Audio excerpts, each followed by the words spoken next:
नमस्कार. यूट्यूबला तुम्ही भरपूर असे कंटेंट पाहिलं असेल. त्या कंटेंटमध्ये असं म्हटलं जातं की आपण जेव्हा त्या व्यक्तीचं आपण स्पीच बघत असतो तेव्हा आपल्याला त्या ठिकाणी एक मोटिवेशन मिळते. हे खरं आहे मित्रांनो, मोटिवेशन मिळते.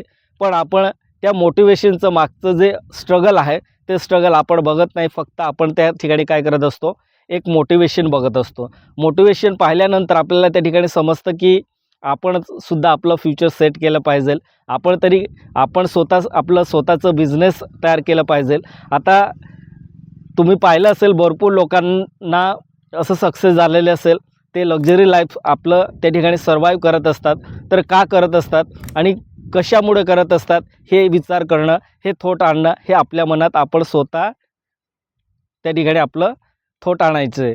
आता तुम्ही भरपूर असं सक्सेस व्यक्ती पाहिलं, त्याच्यात आपल्याला समजतं की या व्यक्तीने किती स्ट्रगल केलं असेल. बॅकग्राऊंडला आपण पाहिलं तर बॅकग्राऊंड त्याचं पाहिलं तर आपल्याला खूप त्याच्यात काही शिकायला मिळतं. जर आपल्याला आपलं फ्युचर सेट करायचं असेल तर आपण इझी सेट करू शकतो. आता मोटिवेशन व्हिडिओ बघत असताना काही गोष्टी लक्षात ठेवायचं आहे. काही लोकं काय करतात, जेवढं आपण स्ट्रगल केलं आहे तेवढं त्या ठिकाणी ॲक्युरेट मांडत नाही. फक्त ते काय सांगतात की तुम्ही स्ट्रगल करत राहा, तुमचं त्या ठिकाणी लाईफ सेट होऊन जाणार आहे. आता एक गोष्ट लक्षात ठेवायचं, प्रायव्हेट बिझनेस असेल किंवा आपलं त्या ठिकाणी जॉब असेल, तर आपण काय करायचं आहे, आता आपल्याला एक लिमिट असते बघा. आपण जर जॉब करायला गेलो तर आपल्याला फक्त 2 वेळेचं जेवण मिळेल आणि आपण आरामात झोपू. पण आपल्याला त्याच्या पुढे जायचं असेल, एक लक्झरी लाईफ आपण आपल्या मर्सिडीज गाडीमध्ये आपल्याला जर फिरायचं असेल, आपल्याला चांगला बंगला हवा असेल, तर आपल्याला त्या ठिकाणी एक चांगल्या पद्धतीने आपण त्या बेसवरती काम केलं पाहिजे. आणि जो डेस्टिनेशन आपलं, तो डेस्टिनेशनचं कधीच विचार करायचा ना. फक्त आपलं काम त्या ठिकाणी 100% काम करायचं आहे. 100% काम केल्यानंतर आपण 100% त्या ठिकाणी त्या डेस्टिनेशनपर्यंत आपलं सक्सेस होणार आहेत. बाकी लोकं काय करतात, 2 महिने, 3 महिने, 4 महिने असं काम करतात आणि काम केल्यानंतर त्यांना असं वाटतं की आपण नाही, या ठिकाणी आपलं रिझल्ट येत नाही तर आपण सक्सेस होणार नाही. तर बघा, तुम्हाला असं वाटत असेल तर असं तुम्ही कधीच थॉट आणू नका किंवा आपलं ज्या ठिकाणी आपण ज्या बेसवरती काम करतोय आणि त्या बेसवरती काम करताना ते आपण तिथपर्यंत पोहोचू का नाही हे आपल्या माइंडमध्ये कधीच थॉट आणायचं नाही.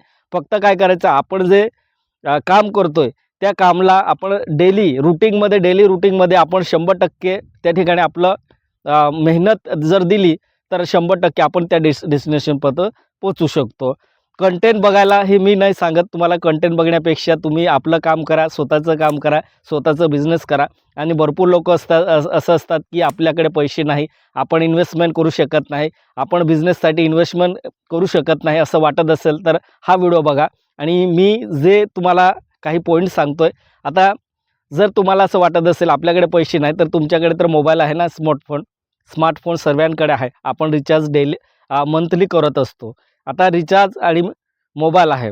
आता मोबाईलमध्ये काय करत असतो आपण, एखाद्या वेळेस फेसबुकचं कंटेंट असेल किंवा इंस्टाग्राम असेल, रील किंवा यूट्यूबचं कॉमेडी व्हिडिओ असेल, ते व्हिडिओ बघत असतात. ते व्हिडिओ पाहण्यापेक्षा आपण आपलं स्वतःचं कंटेंट तयार करायचं, लोकांना दाखवायचं आहे. आपला नॉलेज आहे तो नॉलेज त्यांच्या पुढे एक्सप्रेस करायचं आहे.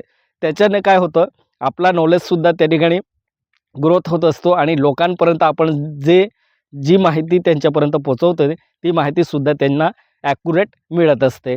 आणि या पद्धतीने आपण आपलं काम करत राहायचं. असं खचून जाऊ नका की आपण कोणी म्हटलं की बाबा तू हे काय करतोय, हे कशाला करतोय, तुला हे पुढे काय कामात येणार आहे, तर त्यांच्याकडे लक्ष द्यायचं नाही. आपण आपलं काम करतोय, आपल्याला माहीत आहे की आपण जे काम करणार आहे ते भविष्यात आपल्याला फ्युचर सेट होणार आहे, आपलं फ्युचर सेट होणार आहे याच्यावरती. तर तेच डेस्टिनेशन घेऊन आपण आपलं काम करत राहायचं आहे. लोकांचं नादी लागले तर तुम्ही त्याच ठिकाणी उद्ध्वस्त होणार आहे, त्याच ठिकाणी तुमचं मन खचून जाणार आहे आणि तुम्हाला कधीच पुढे भविष्यात तुमचं फ्युचर सेट करता येणार नाही. तर एकच गोष्ट लक्षात ठेवायचं आहे, जास्तीत जास्त स्ट्रगल करा. स्ट्रगल केल्यानंतर आपल्याला त्या ठिकाणी फळ मिळतंच. कधीच आपण त्या ठिकाणी हारलो तरी आपल्याला त्या ठिकाणी एक संधी मिळते, आपल्याला शिकायला मिळते. आणि आपण कोणत्या गोष्टी आपण केल्यानंतर आपल्याला चुका झाल्या ते आपल्याला लक्षात येतं आणि नेक्स्ट टाईम आपण जर स्टार्ट केलं काम, तर आपल्याला त्या ठिकाणी त्या ठिकाणी आपलं चुका होत नाही आणि आपण डायरेक्ट त्या ठिकाणी 1 महिने, 2 महिने, 3 महिने, 1 वर्ष, 2 वर्ष असं स्ट्रगल करत राहिलो तर आपण त्या डेस्टिनेशनपर्यंत आपण जिथे ठरवलं असेल आपण हे अचिव्हमेंट करायचं आपल्याला, तर त्या अचिव्हमेंटपर्यंत आपण त्या ठिकाणी आपलं डेस्टिनेशन आपण त्या ठिकाणी पोचवू शकतो. या पद्धतीने आपल्याला काम करायचं आहे. आणि असे भरपूर लोक असतात की बाबा हे करू नको, कशाला करतोय, कशाला मरतोय, कशाला हे वेळ वाया घालतोय. तर त्यांना एकच रिप्लाय द्यायचं आहे, फक्त तुम्ही जे सांगताय ते मान्य आहे मला, पण माझं काम मला करू द्या. माझी कॅपॅसिटीनुसार माझ्या क्षमतेनुसार मी जे काम करतोय ते मला आवडतं आणि माझ्या पद्धतीने मी जे काम करतोय ते मला भविष्यात कामात येणार आहे. बस एवढं बोलायचं आहे. आणि त्यांना उद्धट असं रिप्लाय द्यायचं नाही. रिप्लाय कसं मिळणार आहे, आपण जेव्हा सक्सेस होणार आहे ना, तेव्हा ऑटोमॅटिक तेच लोकं आपल्याला चांगलं बोलतील. "अरे बाबा, तू हे केलं, तुझं चांगलं झालं." असं तेच लोकं बोलतील. तर लक्षात ठेवायचं आहे, कोणाचं नादी लागू नका. आपलं आपलं काम करत राहा आणि भविष्यात आपलं भविष्य चांगलं घडवा. जय हिंद, जय महाराष्ट्र.